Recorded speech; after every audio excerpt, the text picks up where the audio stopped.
Today on Chalk Radio, how economics has become a powerful and collaborative tool with real-world impact. I realized that economics was the answer to my dream of having an academic career while having an influence on the world right here and now.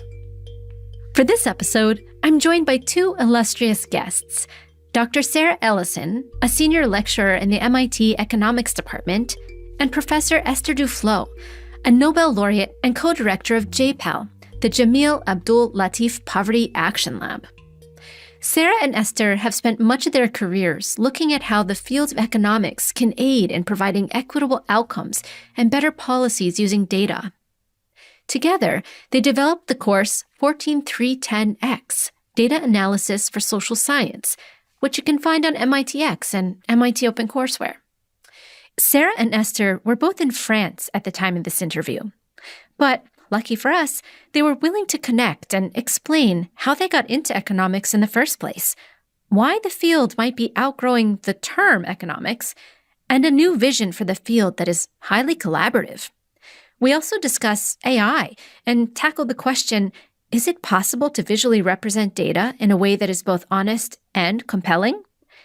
We loved this conversation, and we hope you enjoy it as much as we did. Welcome to both of you. I'm so interested in both of your economics origin story. I'm curious about how you got your start in the field, what sparked your interest, where that came from. Esther, what about you? Where did this interest come from? So for me, it started a little bit later in life, in that I started doing my undergraduate degree in history. First in general social science, then in history. I did a master's degree in history, and during that master's degree, I was actually spending a whole year in Moscow to research my master's degree dissertation, and I had the opportunity of being a research assistant for some economists who were working in Russia. I also had the opportunity to meet Thomas Piketty, who was at the time actually an assistant professor at MIT, but spending quite a bit of time in Russia. And through this experience and this meeting, I realized that economics was the answer to my dream of having an academic career while having an influence on the world right here and now, which history was only satisfying the first half of that plan. So that's when I decided to transition to economics and came back to do a master's and then moved to MIT for my PhD. Interesting. Thank you. And Sara, what about you? Where did your interest in economics come from? Well, my backstory is maybe the opposite of Esther's. I don't know. I can remember wanting to be an economist since I was in 8th grade. Really? Which is extraordinary because I didn't know any economists and I didn't really know what economics was. I just had this notion that it was a way of thinking that was appealing to me. It was sort of logical, but not sort of as rigid as maybe the way that mathematicians think. And that appealed to me a lot. And the fact that the frameworks and the constructs that economists use could be applied to social problems was really appealing to me. Now, I say that again, emphasizing I really didn't know what economists did and I really didn't know what I was getting myself into, but I'm stubborn enough that I kind of stuck with it. So, you bring up a really good question. For people outside of the world of this podcast and in this room, and actually including myself, most of the time, what is economics? If you're not in the field, what is it and how does it help the world? Yeah, economics, I suppose there's some textbook definitions out there, but the way that I think about it is it's a set of models, it's a set of frameworks, it's a set of tools. And we use all of those models and frameworks and tools to try to answer questions about the way the world works and the way that people behave and the way that firms behave and who sort of comes out ahead and who comes out behind when things change. That's how I think of economics now. It's really kind of a very broad field, and maybe we're even outgrowing the term economics in some sense. Esther, I'd love to get your take on that. Do you think that the field is outgrowing that term? Well, one very short answer for what is economics is whatever economists do. And that's sometimes other social sciences who think economists have imperialistic tendencies use that definition in a disparaging way, and I use this definition in a loving way, which is, I think there are no problems that doesn't have some amount of economics in it. So when you define it this way, then to become just slightly more narrow, you can link it to the way of thinking that Sara mentioned. And I think maybe one way to differentiate it from sociology, for example, is that it's a lot of the same problem we are thinking about, but economists tend to think about what are the consequences of some specific things, when sociologists tend to think about what are the causes of specific phenomena. And interesting. So in that sense, we are, in terms of mindset, almost closer to medicine or to the natural science in having this linear notion of, you have a manipulation in the world, what effect will it have on the individual who are directly affected by this manipulation, on the individuals that are close to them, or on an entire system. Yeah, that's very interesting. And it made me think a lot of your research, Sara, in industry and industrial organizations. And you've done a lot of work in pharmaceuticals and e-commerce. What is the effect of the decisions that these industrial organizations are making on everyday people? So I guess one of the themes that runs through a lot of my research in industrial organization has been, how do firms decide how to set prices? And that obviously has huge implications on consumers and on overall levels of welfare. And so I've studied this in various settings. I've studied it in pharmaceuticals. So, asked and tried to answer questions about how does political pressure on pharmaceutical firms change their pricing behavior? How does sort of a proximity to an upcoming patent expiration change pricing behavior? How does the market power of the retailer who's purchasing the drugs change pricing behavior?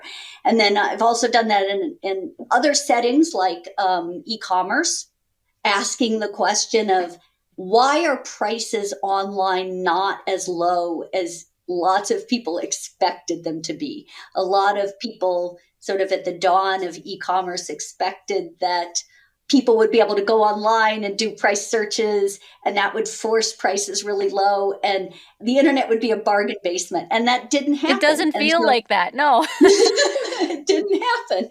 And yeah. So another set of questions I've studied is looking at market by market.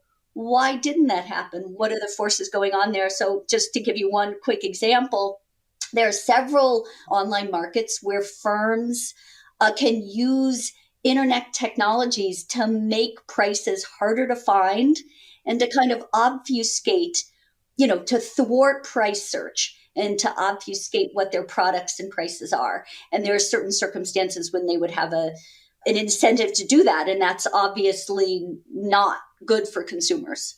So that gives you a little bit of a taste of the kinds of things that I've studied. Yeah, that's so interesting. I mean, when I've considered economics in the past, I've thought of it largely as like a theoretical field, and I really wasn't aware of the sort of social justice aspects of it or the impacts on individuals and communities. This is really interesting. So thank you for opening my eyes to that. And I know, Esther, you won the Nobel Prize for Economics in 2019, along with your colleagues. And you were looking at poverty alleviation. And I'm wondering if you could tell us a little bit about your research, what that process was like and what you found, and how it's, impacting people now.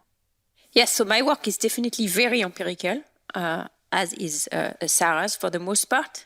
And it's about trying to understand different aspects of poverty. So often when people think about global poverty in the world, the problems become so large that they either become discouraged and decide to stop thinking about it, or they they think about radical solutions that are supposed to address the entire problem at once.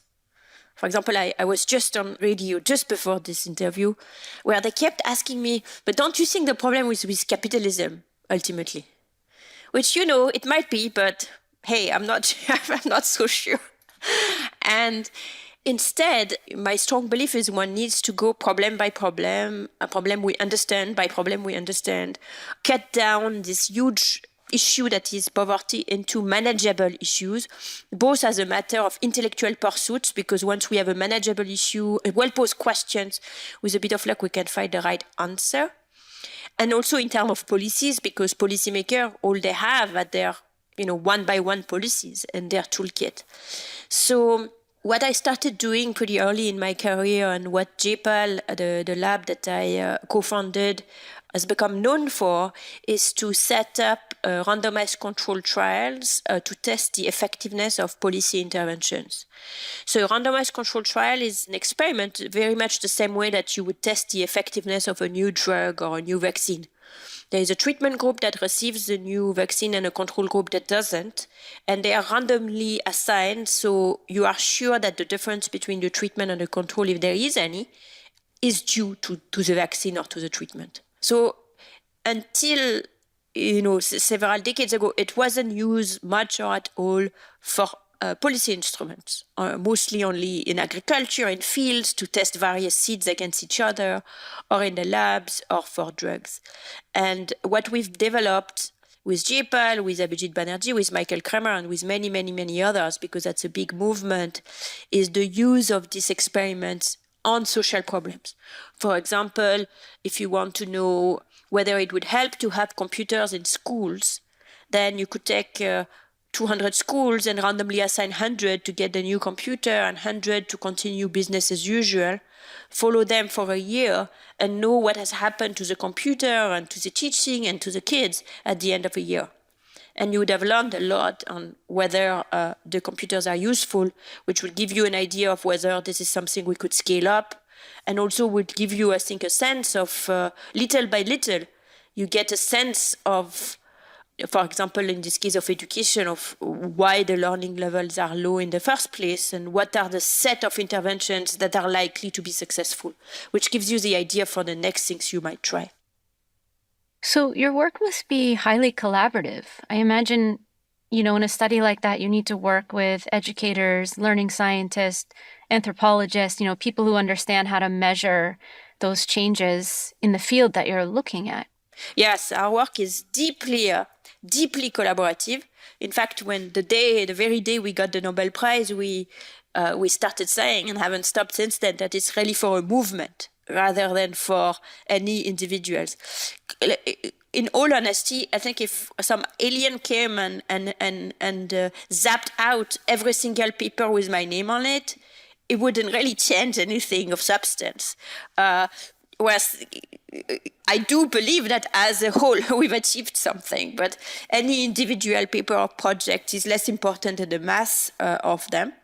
And it is absolutely true that every single project is a big collaboration in the same way that it is in the natural science, because so many people are involved. So if you take, for example, an education project, we've started working with cognitive psychologists for the measurement of cognitive skills across different domains, both mathematics, language, etc., but also social skills, ability to understand the theory of minds of other people and so on, including with very small kids. For example, we can now do testing of children as young as 18 months, which is not something economists would be very good at designing, but which in collaboration with psychologists we can do.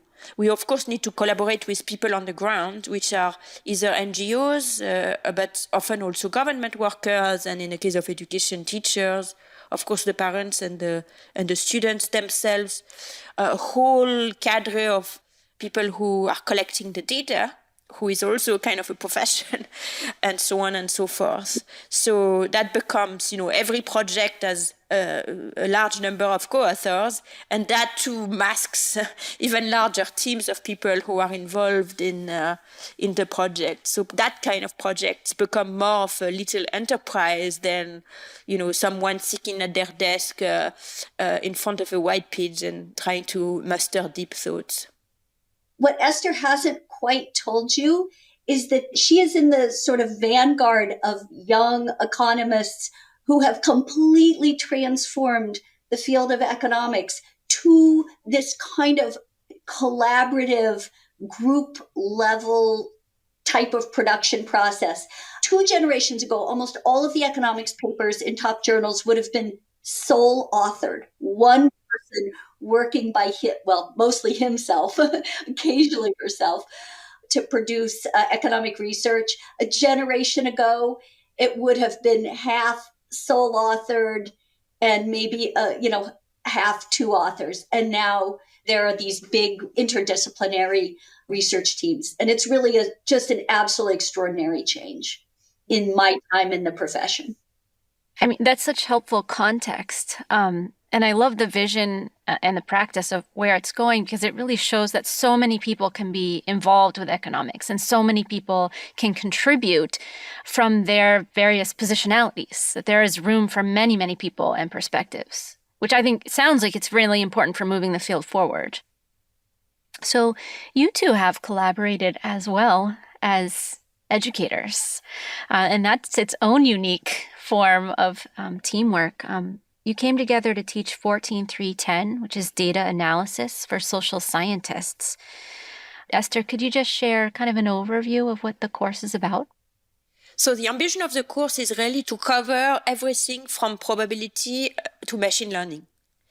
So this is often done separately in different courses. Often the probability part is cut short and you start with statistics and without any notions of where the statistic is coming from, which does lead, in our opinion, to some half-baked thinking about what statistics is really representing or what statistic is used for and how. And we wanted to give people with not necessarily a huge background, but definitely a willingness to kind of hold on to the train, to equip them in the course of a semester to be ready to carry out their own work, in particular empirical work across the social sciences. And then, Sara, could you give us a few examples of the kinds of social programs that students are interested in evaluating? Sure. I mean, it really runs the gamut. Let me take a step back and just say that, there's sort of a set of, if I can call them, legacy tools from probability, statistics, and econometrics that are sort of part of the standard toolkit of empirical social scientists. So like, for instance, if we go back to the example that Esther mentioned a couple of minutes ago of you're interested in the effect that introducing computers into schools might have. She described in some terms about how you would maybe randomize schools, 200 schools, 100 of them get the computers and 100 of them don't. And then you would get data back in lots of different forms. You would get data on how the students are performing in these 2 sets of schools. You would get data on how the faculty liked the computers or didn't like the computers. You would get, sort of data in lots of different topics and lots of forms. And you have to know how to rigorously analyze these data. So you need to be able to look at them and say, this is a difference that could have just happened by chance statistically, or this is a difference that with very, very small probability could have happened by chance if there was no actual difference between the 2 sets of schools. And so those are the kind of legacy tools that we teach students learn. And then, the course goes beyond that, and we talk about issues like causality, and we introduce some machine learning techniques, et cetera. But the legacy tools that we focus on, those are just a standard part of any empirical social scientist's toolkit and what they would need to use to sort of analyze any kind of policy. Okay, interesting. Could you speak specifically to the role of AI that is like emerging? It's at the front of everybody's minds. What role is AI going to have in the evaluation of social programs when thinking about economics? Yeah, my sense is that there are just lots of examples cropping up in the last few years of resourceful social scientists using AI and ML tools, machine learning tools, to enhance or aid their research in various ways. So one example might be relying on AI to do things somewhat automatically that you used to have research assistants do manually. So just to take one example from my research, so I'm working on a project on the effect of digital platforms on the real estate market in New Hampshire specifically. And we want to classify, we have a data set on every real estate transaction that's happened in the last 20 years in the state of New Hampshire. And we want to classify these properties that were transacted as being waterfront or not waterfront. And you can imagine that's a very, if you were doing it manually, that would be impossible. And there are AI tools that allow us to kind of automate that process in certain ways. So that's just one small example, but maybe Esther has others. Yeah, Esther, I'd love to get your take on kind of the role of AI in data analysis and how you see that shaping the field and maybe any ethical concerns you might have.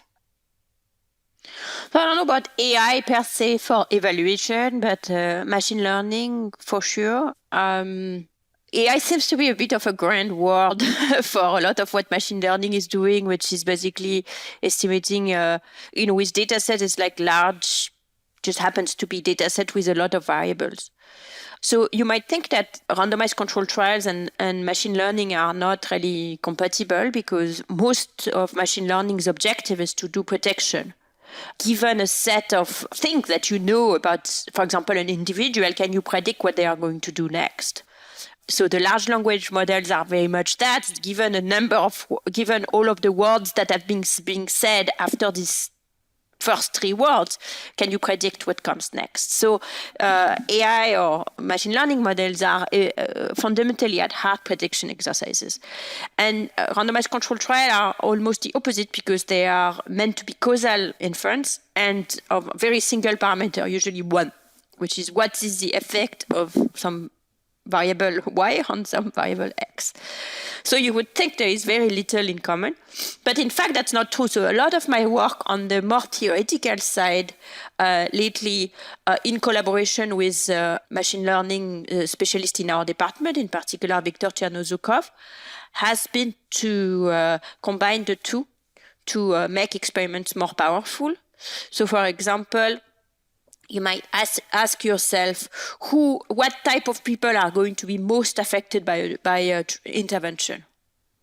And then you're back to a prediction model because you're trying to predict the type of people that are going to be the most affected by an intervention. It's a prediction about a treatment effect, but it's still a prediction. It doesn't necessarily have a causal interpretation, but it can still be useful to guide policy if it's done well, because it could tell the policymaker, well, you have this intervention said to improve immunization rates. Maybe it's going to work better in this type of regions than in those type of regions, so you can focus the program in the regions where it works the most. So that's an example where you can use the two together. Another place where you can, AI is starting to play a role, or at least has the potential to play a role, is in intervention itself.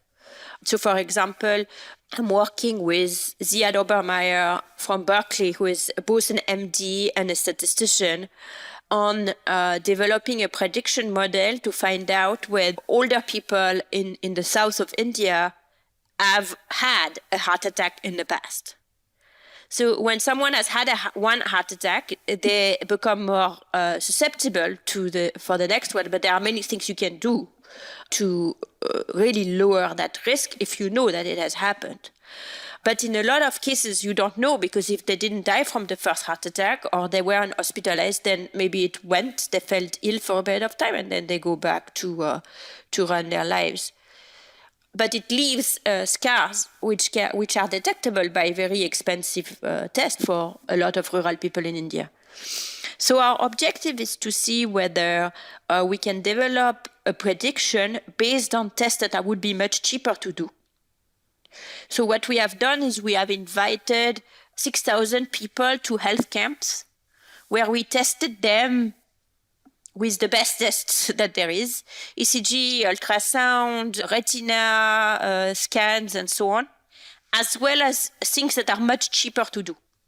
And we have just finished collecting the data, and our hope is to then train a model that helps classify people into green, yellow, and red, with red is, or this person needs to be referred because they are at risk, or this person needs to be monitored in orange, or this person never had a heart attack, had a great heart, and we can leave it at that. So that would be one example of using AI for good in these settings. Yeah, thank you for that. It's a wonderful example. And I think something you said earlier is actually really important for lay people to understand, that ML and AI is largely predictive. It doesn't get at causation. And I think for people who are not in the field, it's easy to take something that AI says as true, right? Unless you're really thinking deeply about what these distinctions mean. So thank you. I'd like to talk about the unique aspect of this course, and that it's offered on campus, but I believe it's also offered as a MOOC, or a massive open online course. And Sara, I was wondering if you could speak to that a little bit. Like, what is the MOOC offering, and how is it connected to the MicroMasters program?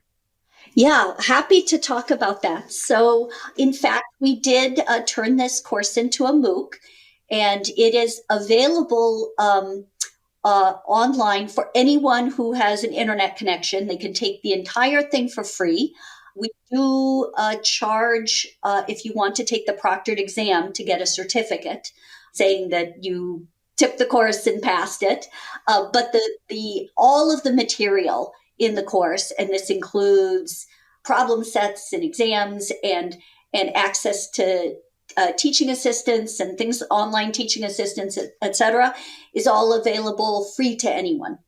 So you referred to the MicroMasters. We have a MicroMasters program, which is a credential that learners can earn if they pass 5 courses in sort of a suite of courses that we have that's related. And this is one of the courses in that suite of courses. And the focus of the MicroMasters is on data economics and development policy.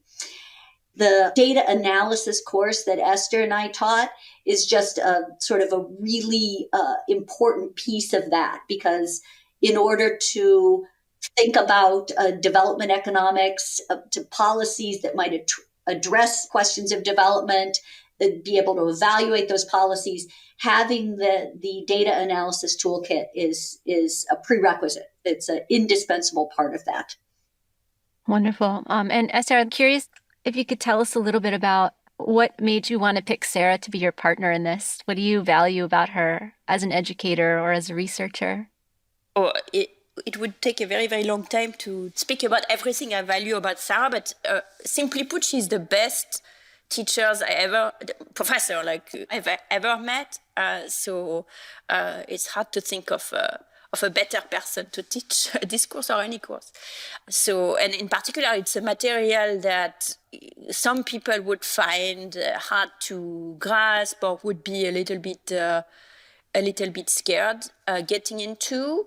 But the delivery by Sara is so clear and so devoid of magic that you immediately get in. And when we were teaching, in the class, we used to go to each other lectures, and I feel I understood more probability than I had ever before. So I'm hoping that's true with students who have had a little less experience than me.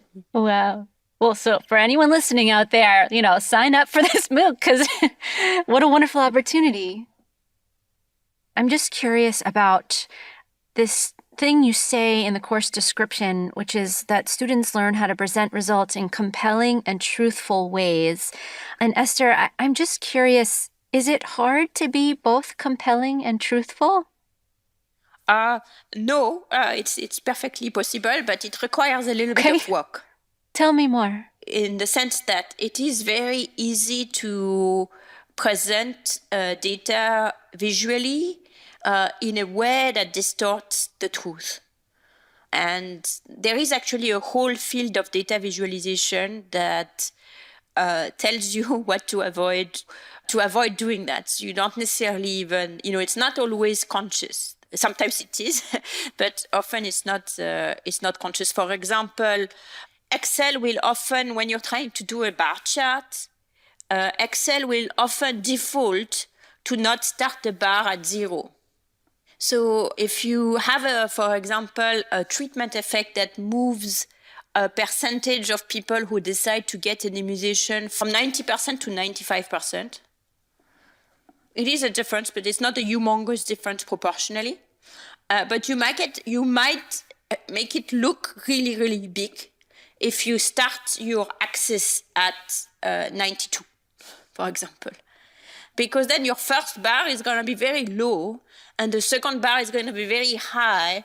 And our eyes, as a reader, will think of the proportional change to be from the small bar to the big bar, even though it is written that it starts at 92. So it is misleading to start a bar chart from somewhere in the middle. But, it is offered by default in Excel. So I don't think this is out of malice. But so there is a number of things like that one has to think about. So always start your bar chart at 0 is one of them. And to these days, I have to tell my students, your bar chart is beautiful, but if you start it at 0, it's not going to be as impressive. Yeah. Yeah. Well, this is so important for consumers. I'm not sure that everyday people are thinking about that when they're looking at data visualizations. So I think it's really important for students to learn about this so that when they communicate their science, it's as truthful as possible. But it's also important for consumers to be looking for things like this and to question data. It is very important because often, of course, there are people who are in the business of impressing and not necessarily in the business of truthfully communicating, and therefore will actually look for ways to present data in a way that's not wrong, but that's misleading. So it's also useful for a reader, and in any statistic class that should be part of the course, to get some of these pointers about how visualization can be deceiving or truthful on the other hand. Especially when we're looking at social programs and the impact on real people's lives, this is just critical, I think, which is also why this course is really important. I'd love to hear from both of you if there's anything you would like to change or add to the course in future iterations. Sara, I see a thought bubble above your head. Would you like to go first? Yeah, I guess I would say that I would love to build out additional scaffolding that goes along with this course. So, as I suggested before, there's a lot of material in this course. It's dense, it's difficult, it's challenging. And we think that's good, but there are students who approach the material and they could really benefit from some extra scaffolding. And part of what I did in the past couple of years is I wrote a companion textbook for the course. And so that provides some of the scaffolding, but I would like to work on even more sort of support materials as well. And if I can add to that, I was hoping that Sara would mention that because I think that that's exactly one of the things that is already happened. And one of the things that is also happening is we are trying to work with institutions around the world for them to use this material as part of their teaching for their own students, to provide this scaffolding in classrooms through sessions that can be done in complement to the classes. Often some people might need that either for moral support or for technical support or both. And over time, what we are doing and what needs to be done even more is to develop toolkits for the faculty who is teaching this kind of supporting sessions. Oh, it's really exciting. There's nothing more powerful than open resources being used in context and supported by educators to meet the needs of specific learners. Like, that's when it all takes off. That's the ignition point. So the two of us are about to go to Côte d'Ivoire, where the statistical school there, Statistical Institute, is adopting this class and other classes in the MicroMaster, but particularly this class and a basic micro class as part of their teaching. That's fantastic. And I just looked up, by the way, the weather in Abidjan is 90 degrees these days. So so we are pretty it's delighted. 32 here. That's not why we go. That's not why we go. Right. But. Well, congratulations to both of you. And thank you so much for being here. It was delightful to speak with you. I learned a lot. I think our listeners will learn a lot. And I hope a lot more people take your MOOC, because it sounds absolutely critical for consumers and people just even curious about how to get involved with economics. Thank you so much for having us. That was Esther Duflo and Sara Ellison, co-creators of course 14310X, Data Analysis for Social Scientists, which you can find on MITx and OpenCourseWare. As always, their materials on MIT OpenCourseWare are openly licensed, so you can reuse and remix them in your own teaching and learning. You can help others find the materials too by subscribing to the podcast and leaving us a rating and review. Thank you so much for listening. Until next time, signing off from Cambridge, Massachusetts, I'm your host, Sarah Hansen from MIT OpenCourseWare. MIT Chalk Radio's producers include myself, Brett Paci, and Dave Lashansky. The show notes for this episode were written by Peter Chipman. Cheryl Siegel built the course on our website. Jason Player made our episode cassette animation on YouTube. We're funded by MIT Open Learning and supporters like you.